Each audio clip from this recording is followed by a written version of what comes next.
welcome to another booktube video from me, Lauren, from Lauren and the Books. I hope you're all doing very, very well. This here Sunday, filming on a Sunday, editing on a Sunday, putting up on a Sunday. It's a Sunday book haul. That was dodgy, wasn't it? So here I am, just showing you the books that I've received in the month of June, basically. So my reading and hauling for this month, aside from this book haul today, I'm going to be doing a whole series of reading vlogs throughout the month. Very excited about it. So next Sunday there'll be my reading vlog of me reading Jane Seymour 6 Tudor Queens book, which is why I'm dressed in black and white today, because that's what she wears in 6. She's the black and white queen. And then following that, it's going to be reading vlogs for the month. So I'll be telling you, showing you what I get in the post. I've got a few pre-orders coming this month. Anything that comes in at the library or my Libby app. And I'm just going to be reading sort of like as things come in and adding to my TBR that way. I really like doing reading like this. And I sometimes sort of wish I could do this like this every month, but there's stuff on my shelves that I'm desperate to read, book clubs and all of that sort of thing. So next weekend, from next Sunday, there'll be reading vlogs throughout the month of July, which is very, very exciting. Aside from this Sunday, which is a book haul. So let me get showing you the books that I've had from the publisher, things that I've bought myself, something from my wish list, which is highly exciting. Let's just get going. So the first one is a poetry collection. Love it when a proof has some iridescent, shiny words on it. And these are the words, and this is by Nikita Gill. This is a YA poetry collection from the international poetry sensation, Nikita Gill. You may know that my favourite book of the year so far has been a poetry collection, Slug by Holly McNish. So I'm feeling very, very open and excited about reading poetry. I've also got one of my pre-orders that should be coming this month is Lena Norms's poetry collection, Bargain Bin Rom-Com. So yeah, been really feeling sort of like young girl, female, women poetry about sort of like stuff that I'm familiar with. This here, though, I will say has trigger warnings of mentions of anxiety, depression, non-graphic sexual assault and abuse, heartbreak, homophobia, biophobia, racism, misogyny, trauma and grief.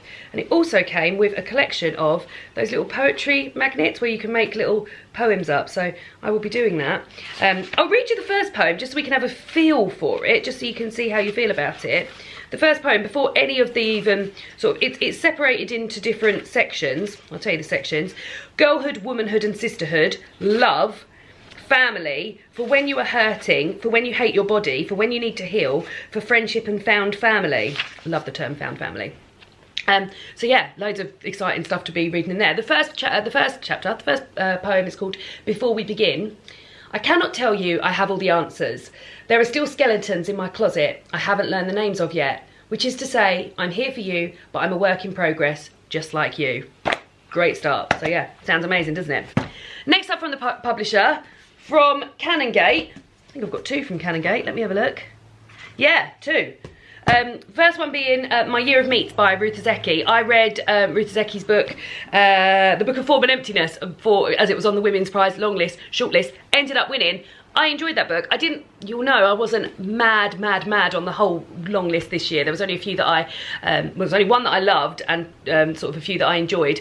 But The Book of Form and Emptiness being one that I did enjoy. And yeah, when Canongate said, would you like a copy of another of Ruth Ozeki's books? I said, yes, please, I'd love The Year of Meat, My Year of Meats.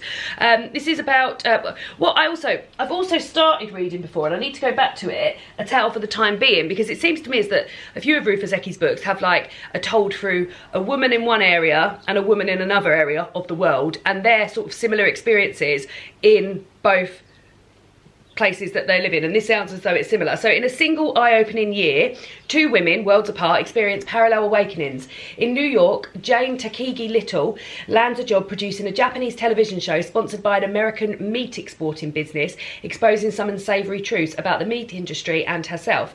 In Tokyo, housewife Akiko Ueno diligently prepares the recipes from Jane's program. Struggling to please her husband, she increasingly doubts her commitment to the life she has fallen into. As Jane and Akiko both battle to assert their individuality on opposite sides of the globe, they are drawn together in a startling story of strength, courage and love. So yeah, sounds great, doesn't it? And I really want to read more of Ruth Ozeki's stuff. So yeah, that will be being read as well. And then also from Canongate, I've got sent by The Hidden Culture, History and Science of Bisexuality by Julia Shaw. This is a non-fiction book, and it does what it says on the tin. Love every purple single bit about this. Significant strides have been made in recent years in the movement for LGBTQ plus rights, visibility and empowerment, but the conversation is far from over. After years of feeling the crushing dearth of information on bisexuality, psychologist, scientist and best-selling author Dr. Julia Shaw dug deep and found a colourful and fascinating world that she is bringing out of the shadows. It is a personal journey that starts with her own openly bisexual identity and celebrates the resilience and beautiful diversity of the bi community.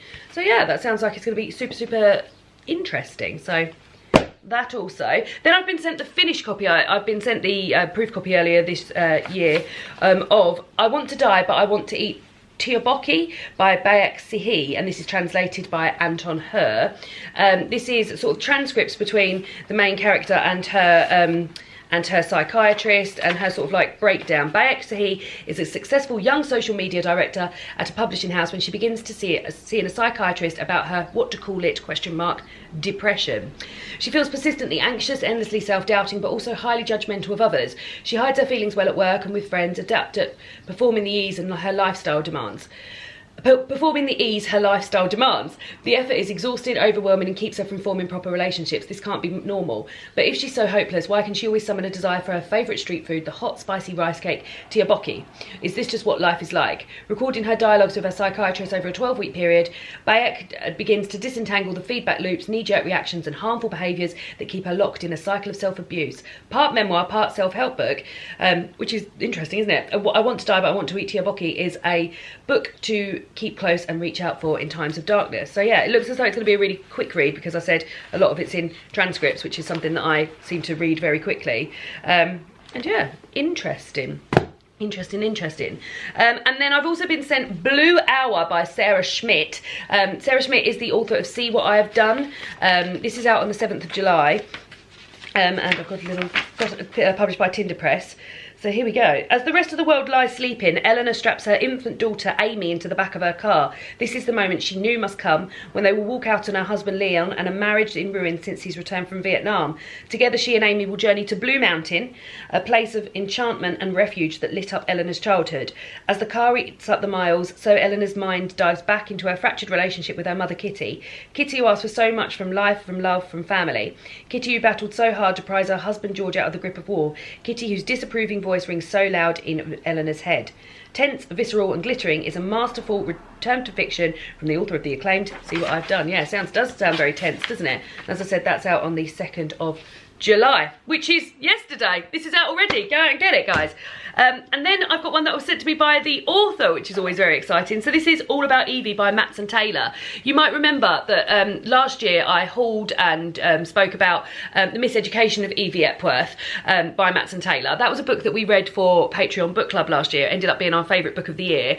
And it was a really great sort of coming-of-age story about Evie Epworth and her living in a sort of farming community and her life in the late 60s. And yeah, we had a great time reading it, and everyone really loved it and found a lot of joy from it. It was a very joyful book, despite covering some more sort of serious subjects. But yeah, very sort of like, I'm trying to liken it to something.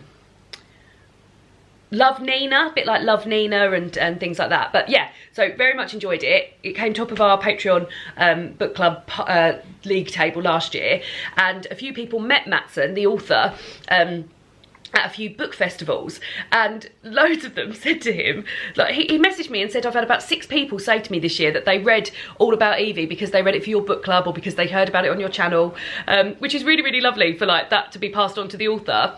And he got in touch with me and said, oh, I'd love to send you a gift to say thank you, which was really kind. And he sent me a hamper which had loads of like Yorkshire, it's set in Yorkshire, loads of Yorkshire, it had Yorkshire tea in it, some like little buns, Yorkshire buns, some Yorkshire cheese, scones, little biscuits and stuff. It was so sweet. And he's been in touch a few times on Instagram, which is lovely. And then more recently he said the sequel's out, so we knew there would be a sequel at some time.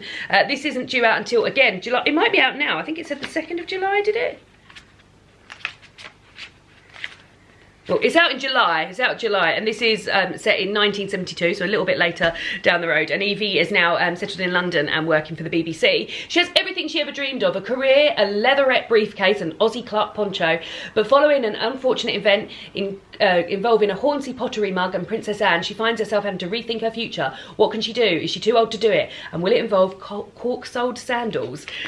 So yeah, lovely. And he sent me a lovely little thank you note for all of my support and stuff. But yeah, looking forward to diving back into the world of Evie. And if you're a Patreon book club member of mine, exciting, isn't it?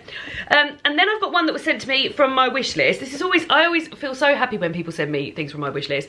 I've never sort of overtly mentioned it. She says overtly mentioning it, but I always have my wish list linked below in the comment, in the blurb, and occasionally somebody will send me a book from that wish list, and it's always such a little joy to get one. And they always come with little notes. Well, no, actually they don't always come with little notes, so sometimes I can't thank one. This one in particular has come from Ange in Australia. Mwah, love you, Ange in Australia. I never know whether to thank people, because I think if I was sending a book to someone, would I want my name, would I want that? I don't know, but I'm always really grateful whenever I get one of these. Sometimes they don't come with notes, so sometimes I don't know, but thank you. This is The House Opposite by Barbara Noble. I first heard about this on Jen's channel. And this follows Elizabeth Simpson, who's having an affair with her married boss. She's a secretary.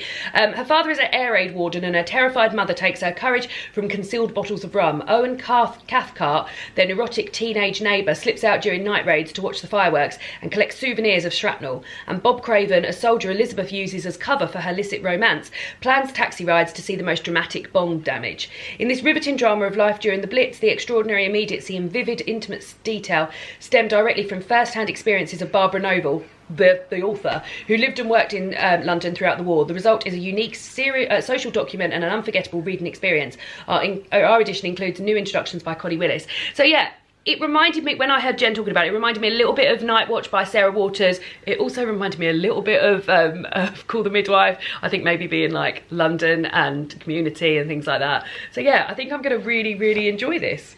So yeah, very much looking forward to reading that as well. Then I've got a few books that I bought myself. The first two being from the volunteer desk at work. Paperback books there, they're 50p, and somebody had dropped off basically every single Elena Ferrante book that's been. Now, I've tried reading the Neapolitan series by Elena Ferrante, did not get on with it at all. Really, I would go as far as to say hated it, but have always meant to give it a go. I know she's very beloved, to give her other books a go. Now, The Lost Daughter was made into a film for Netflix, wasn't it, with Olivia Colman in it, and I listened to a podcast called Films to be Buried with Brett Goldstein. Brett Goldstein was saying that the film of this book, The Lost Daughter, was one of his favourite films from last year. I'd really like to watch that, and also I thought, well, this is a little slip of the thing, I can surely read that. And then on reading the blurb about this is about Leda, who's a middle-aged divorcee devoted to her work as an English teacher and to her children. When her daughter leaves home to be with their father in Canada, Leda anticipates a period of loneliness and longing. Instead, slightly embarrassed by the sensation, she feels liberated, as if her life has become lighter, easier. She decides to take a holiday by the sea in a small coastal town in southern Italy. But after a few days of calm and quiet, things begin to take a menacing turn.